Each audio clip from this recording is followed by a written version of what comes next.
బంగాళాఖాతంలో ఏర్పడిన వాయుగుండం బలపడింది. ఇది మోంతా తుఫానుగా మారినట్లుగా వాతావరణ శాఖ తెలిపింది. ఇది బంగాళాఖాతంలో నైరుతి ఆగ్నేయ మధ్య కేంద్రీకృతమై ఉంది. ఇది పశ్చిమ వాయువ్య దిశగా కదులుతోంది. గడిచిన 6 గంటల్లో గంటకు 16 కిలోమీటర్ల వేగంతో ఇది కదులుతోంది.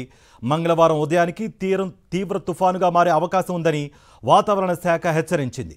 విశాఖకు దక్షిణ ఆగ్నేయంగా 710 కిలోమీటర్ల దూరంలో, కాకినాడకు ఆగ్నేయంగా 680 కిలోమీటర్ల దూరంలో, చెన్నైకు తూర్పు ఆగ్నేయంగా 600 కిలోమీటర్ల దూరంలో తుఫాను కేంద్రీకృతమై ఉంది. తీరం వెంట 50 నుంచి 70 కిలోమీటర్ల వేగంతో ఈదురుగాలు వీస్తాయని అధికారులు తెలిపారు. మచిలీపట్నం, కళింగపట్నం మధ్య కాకినాడ సమీపంలో మంగళవారం తీరం దాటే ఛాన్స్ ఉందని వాతావరణ శాఖ ప్రకటించింది. తుఫాను తీరం దాటే సమయంలో గంటకు 90 నుంచి 110 కిలోమీటర్ల వేగంతో గాలులు వీచే అవకాశం ఉందని వాతావరణ శాఖ అధికారులు తెలిపారు. అనకాపల్లి, కృష్ణా, ఎన్టీఆర్, గుంటూరు జిల్లాల్లో విద్యాసంస్థలకు ఎల్లుండి వరకు సెలవులు ప్రకటించారు. పశ్చిమ గోదావరి, ఏలూరు, బాపట్ల, వైఎస్ఆర్ జిల్లాలో విద్యాసంస్థలకు రేపటి వరకు సెలవులు ప్రకటించారు. నెల్లూరు జిల్లాలోని విద్యాసంస్థలకు కలెక్టర్ హిమాంశు శుక్లా రేపటి వరకు సెలవులు ప్రకటించారు. మోంతా తుఫాను ప్రభావంతో ఏపీలోని పలు జిల్లాల్లో వర్షాలు కురుస్తున్నాయి. ఉమ్మడి శ్రీకాకుళం, విజయనగరం, విశాఖ, ఉభయ గోదావరి, కృష్ణా జిల్లాల్లో చిరుజల్లులు కురుస్తున్నాయి. శ్రీకాకుళం నుంచి నెల్లూరు జిల్లాల వరకు వాతావరణ శాఖ అధికారులు రెడ్ అలర్ట్ జారీ చేశారు. రాయలసీమ జిల్లాలకు ఆరెంజ్ అలర్ట్ జారీ చేశారు. మత్స్యకారులు 5 రోజుల పాటు వేటకు వెళ్లొద్దన్నారు. అన్ని పోర్టుల్లో ప్రమాద హెచ్చరికలను అధికారులు జారీ చేస్తున్నారు. మంగళవారం భారీ నుంచి అతి భారీ వర్షాలు కురిసే అవకాశం ఉందని అధికారులు తెలిపారు. 1-2 చోట్ల అత్యంత భారీ వర్షం సూచనలు కూడా ఉన్నట్టుగా తెలిపారు. తీర ప్రాంతాల్లో ఉండే ప్రజల కోసం అధికారులు పునరావాస కేంద్రాలను ఏర్పాటు చేశారు.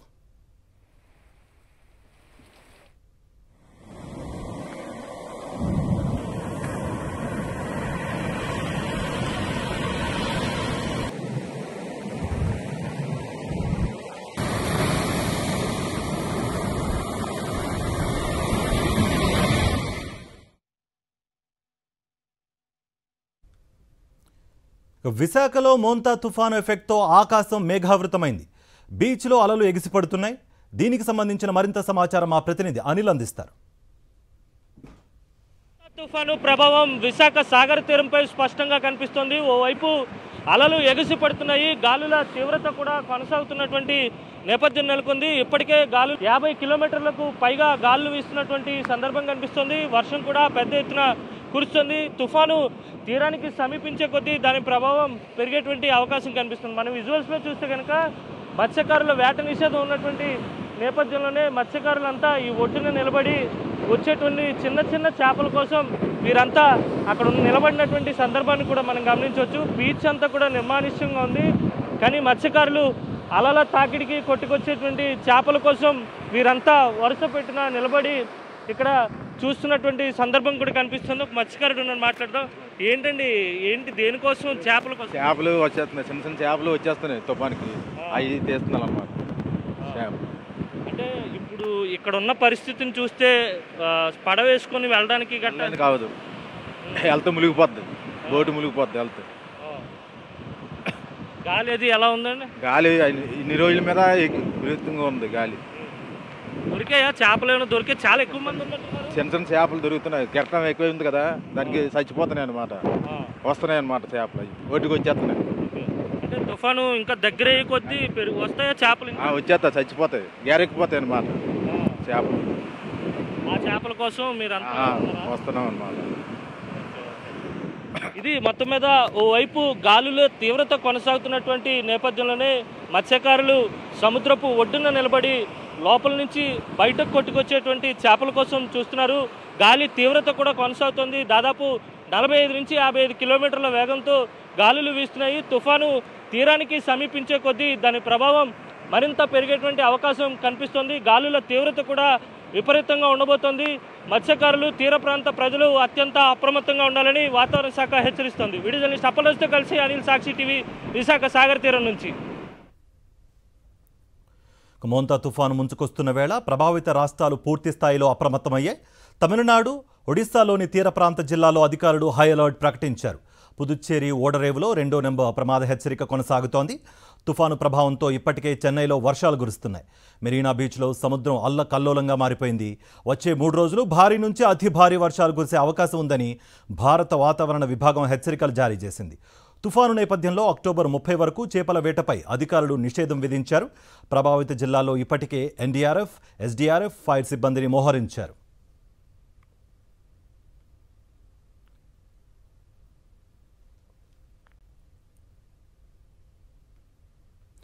సైక్లోన్ మోంతా ముప్పు నేపథ్యంలో ఒడిశా, తమిళనాడు తీర ప్రాంతాలకు ఐఎండీ ఆరెంజ్ జారీ చేసింది. ఒడిశాలోని గజపతి, గాజాం, మల్కన్గిరి జిల్లాలతో పాటు చెన్నై, తిరువళ్ళూరు, కాచీపురం, రాణిపేట్ సహా తమిళనాడులోని ఉత్తర కోస్తా జిల్లాలపై తుఫాను ప్రభావం అధికంగా ఉంటుందని అధికారులు అంచనా వేశారు. ముందు జాగ్రత్త చర్యల్లో భాగంగా దాదాపు 50,000 మందిని సురక్షిత ప్రదేశాలకు తరలించారు. పశ్చిమ బెంగాల్లోని 24 పరగణాలు, మిడ్నాపూర్, కోల్కతాలో అక్టోబర్ 28 నుంచి 31 మధ్య భారీ వర్షాలు కురిసే ఛాన్స్ ఉందని వాతావరణ విభాగం హెచ్చరికలు జారీ చేసింది. ఒడిశా, పశ్చిమ బెంగాల్లో అక్టోబర్ 30 వరకు స్కూల్స్కు అధికారులు సెలవులు ప్రకటించారు.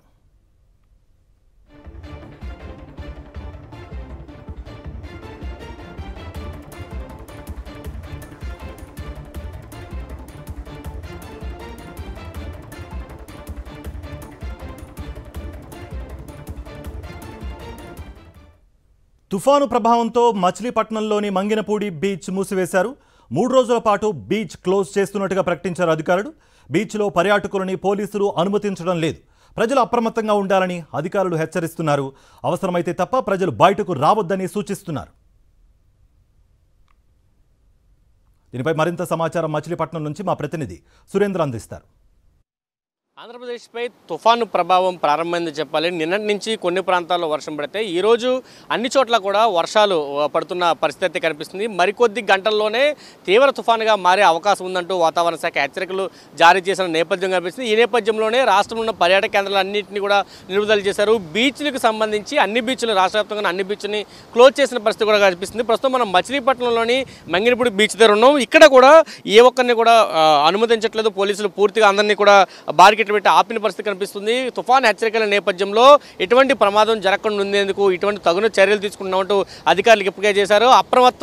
ప్రజలను అప్రమత్తం చేయడంతో పాటు అధికారులు కూడా పూర్తిగా బీచ్ దగ్గర అంతా కూడా పహారా కాస్తున్న పరిస్థితి కూడా కనిపిస్తుంది. పోలీసు కూడా పహారా కాస్తున్న పరిస్థితి కనిపిస్తుంది. అయితే మచిలీపట్నం, కాకినాడకు మధ్య తీరం దాటుతుందంటూ ఇప్పటికే వాతావరణ శాఖ హెచ్చరికల నేపథ్యంలో అటు కోస్తా జిల్లాలో, కోనసీమ జిల్లాలో ప్రధానంగా అన్ని ప్రాంతాల్లో, కోనసీమ జిల్లాకు సంబంధించి అన్ని ప్రాంతాల్లో కూడా భారీ వర్షాలు నమోదవుతున్న పరిస్థితి కూడా కనిపిస్తుంది.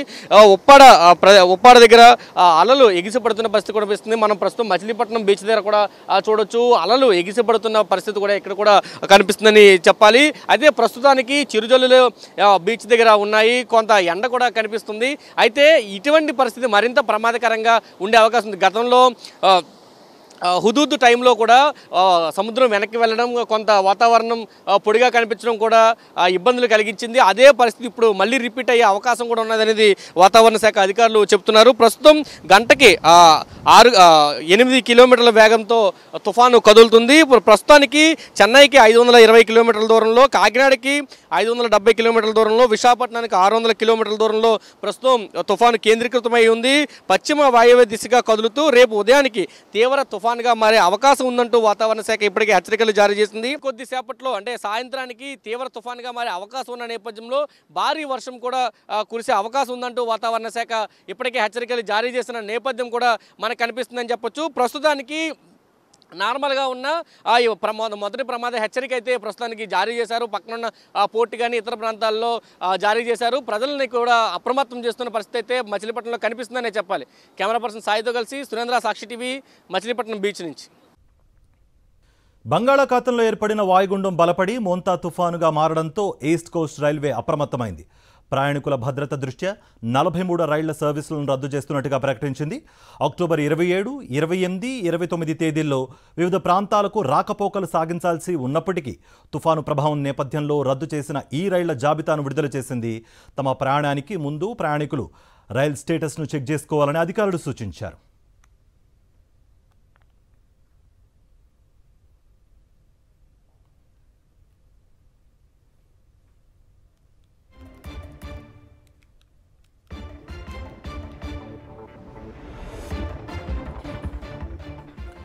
బంగాళాఖాతంలో ఏర్పడిన వాయుగుండం బలపడి మోంతా తుఫానుగా మారడంతో ఈస్ట్ కోస్ట్ రైల్వే అప్రమత్తమైంది. ప్రయాణికుల భద్రత దృష్ట్యా 43 రైళ్ల సర్వీసులను రద్దు చేస్తున్నట్లుగా ప్రకటించింది. అక్టోబర్ 27, 28, 29 తేదీల్లో వివిధ ప్రాంతాలకు రాకపోకలు సాగించాల్సి ఉన్నప్పటికీ తుఫాను ప్రభావం నేపథ్యంలో రద్దు చేసిన ఈ రైళ్ల జాబితాను విడుదల చేసింది. తమ ప్రయాణానికి ముందు ప్రయాణికులు రైల్ స్టేటస్ను చెక్ చేసుకోవాలని అధికారులు సూచించారు.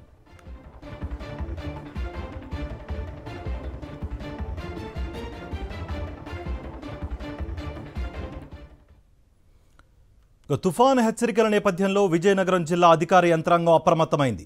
రానున్న 3 రోజులు అధికారులంతా సన్నద్ధంగా ఉండాలని జిల్లా ప్రత్యేక అధికారి రవి సుభాష్, జిల్లా కలెక్టర్ ఎస్ రామ్ సుందర్ రెడ్డిలకు సూచించారు. క్షేత్రస్థాయి అధికారులతో సమీక్ష నిర్వహించారు. కంట్రోల్ రూమ్ ఏర్పాటు చేసి గ్రామ సచివాలయాల నుంచి సమాచారం సేకరిస్తామని కలెక్టర్ రామ్ సుందర్ రెడ్డి అన్నారు. హెల్త్ క్యాంపులతో పాటు అన్ని రకాల సహాయక చర్యలకు ఏర్పాట్లు చేశామని కలెక్టర్ స్పష్టం చేశారు. దీనికోసం మన ప్రిపేర్నెస్లో విలేజ్ లెవెల్ వరకు మనం పెట్టాం. సో విలేజ్ లెవెల్ వరకు పెట్టడం కాకుండా ఆల్ విలేజెస్లో మనకి ఎక్కడ మనకు లో లయింగ్ ఏరియాస్ ఉన్నదని కూడా మ్యాప్ చేసుకున్నాం మొత్తం కూడా. సో హెవీ రెయిన్స్ వస్తే ఈ ఏరియాస్ ఇనండేట్ కావచ్చు, ఈ ఏరియాస్లో ఫ్లడ్ వాటర్, ఈ రివర్లో నాగావళి రివర్లో మనకు వాటర్ వచ్చాయంటే ఈ 30,000 క్యూసెక్స్ వస్తే ఏ మునుగుతాయి, 60,000 క్యూసెక్స్ వస్తే ఏ విలేజెస్ ఇనండేట్ అవుతాయి అనేదాన్ని కూడా మ్యాపింగ్ చేసుకోవడం జరిగింది. మ్యాపింగ్ చేసుకోవడమే కాకుండా రీహాబిలిటేషన్ సెంటర్స్ కూడా ఎక్కడ పెట్టాలి అనేది మా తహసీల్దార్స్ అంతా వర్కౌట్ చేశారు. సో ఆ రీహాబిలిటేషన్ సెంటర్స్ కూడా మేము ఏర్పాటు చేసుకుంటాం.